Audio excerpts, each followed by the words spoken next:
네, 다음은 박은정 의원님 질의해 주십시오.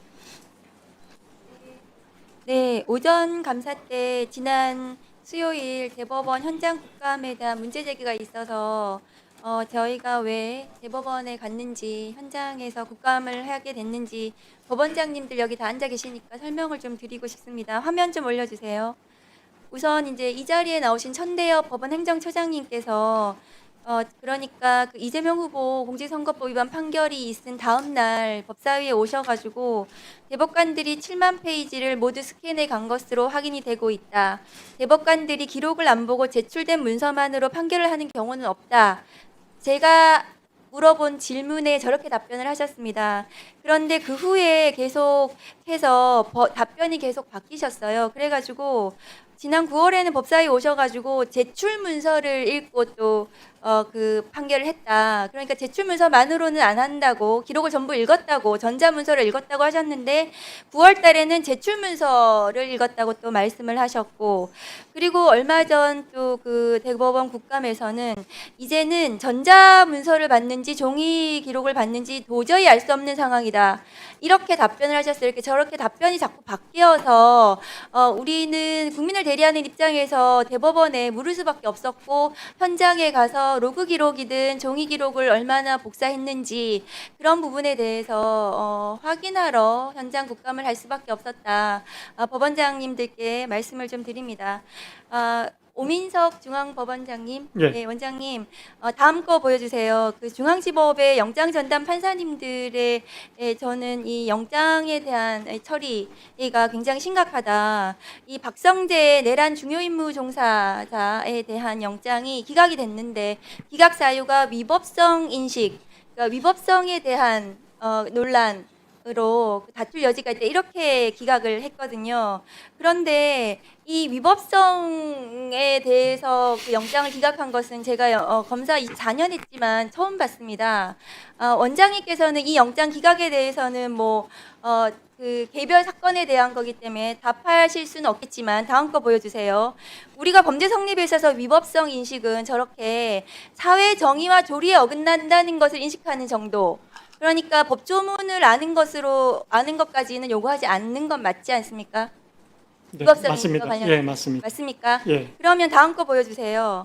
계엄 당일날 저렇게 국회 앞에 시민들이 갔습니다. 시민들은 그러니까 사회 정의와 조리에 따라서 이 계엄이 불법이라는 것을 인식하고 저 자리에 가서 맨몸으로 장갑차를 막아 섰거든요. 그러면은 박성재 장관은 검사 출신이거든요. 법률가이고 위법성 인식이 논란이 됩니까? 다툴 여지가 있습니까, 원장님? 영장 재판에서도 지금 기각 이후에 나와 있는데 또 나중에 본안 재판에서도 또 쟁점이 될 수 있는 사항이라서 제가 뭐라고 말씀드리기는 좀 그러면 어렵습니다. 원장님께서는 이 계엄이 불법이라는 거는 생각을 하세요? 예, 그건 헌법재판소에서 위헌이라는 아니요. 명확한 계엄 판단- 당일날 불법이라고는 본인이 생각하셨습니까? 좀 문제가 있는 것 같다는 생각은 했습니다. 문제요? 어떤 문제요? 불법이라고 인식을 못 하셨습니까, 그러면? 계엄을 지금 선언할 만한 상황이 뭐가 있는지를 제가 아는 게 없어서요. 그러면은 적법할 수도 있다고 생각하셨습니까? 그럼 원장님 이 계엄이 적법할 수도 있다고 그때 생각하셨습니까? 그렇게까지 생각해 본 건 아닌 것 같습니다. 불법이 맞지 않습니까? 불법 맞습니까? 지금 우리 법원에서 지금 재판 중인 사항이라서 제가 뭐라고 말씀드리기가 좀 이 어렵다는 계엄이 점 양해해 불법인지 주시면 적법인지 이 자리에서 답변을 못 하세요? 헌법에 위반된다는 건 제가 그건 맞는 것 같습니다. 다음 거 보여주세요. 조희대 대법원장이 다음날 계엄 당일날 한 들어볼까요? 과정에서 혹시 법적 절차를 따르지 않았다면 법적인 문제가 있을 수 있다는 지적도 나오는데 어떤 절차를 거치는지 한번 지켜봐야 될 것 같습니다. 그날 법원도 긴급 회의를 열었어요. 법원도 네, 왜 중단해 주세요. 계엄이 만약 자, 조희대 대법원장도 저렇게 절차에 대해서 다시 살펴봐야 된다고 얘기했습니다. 지금 오민석 원장님의 진술 얘기랑 뭔가 괴가 좀 비슷하네요. 계엄이 불법인지 지금 답변을 못 하시고 조희대 대법원장도 절차의 위법 대해서 살펴봐야 된다고 얘기를 하고, 또 지금 존경하는 서영교 의원님께서 저희가 법원 행정처장한테 물었더니 계엄이 적법할 경우에 대비해서 긴급 조치가 필요해서 그 대법원에서 긴급 회의를 했다, 이렇게 답변을 하셨거든요. 그러면 법원은, 지금 여기 앉아 계신 법원장님들은 이 계엄이 적법할 수도 있었다, 이런 판단을 하고 계시는 게 아닌가 걱정이 좀 됩니다. 다음 거 보여주세요. 그래서 지기현 판사가, 원장님, 지기현 판사가 저렇게 그런 이유로 윤석열에 대해서 구속 취소하고 석방한 것이 아닌지, 이 일련의 과정 속에서 계엄이 적법할 수도 있지 않아? 이렇게 판단하고 한 것은 아닌지, 다음 거 보여주세요. 한덕수에 대해서 영장이 저렇게 기각됐습니다. 이 영장 기각 사유도 그래요. 법적 평가에 대해서 다툴 여지가 있다, 이렇게 판단하고 기각했습니다. 이게 중앙지법 영장 전담 법관이 한 거거든요. 판단을. 동의하십니까? 원장님? 그것도 제가 뭐 말씀드릴 수 있는 사항은 아닌 것 같습니다. 다음 거 보여주세요. 이 모든 상황들은 조희대 사법부의 윤석열 구하기는 아닌지 저는 의심합니다. 왜냐하면 이 영장 전담 법관들이 수원지방법원에서 일제히 지난 2월에 모두 영장 전담 법관으로 조희대 대법원장이 임명했습니다. 그리고 이 사람들은 이 특검의 영장을 저렇게 줄줄이 기각하고 있어요. 이정재 판사, 윤석열 체포영장을 기각했고, 그 다음에 정재욱 판사, 한덕수 구속영장을 기각했고, 박정호 판사는 박성재 구속영장을 기각했습니다.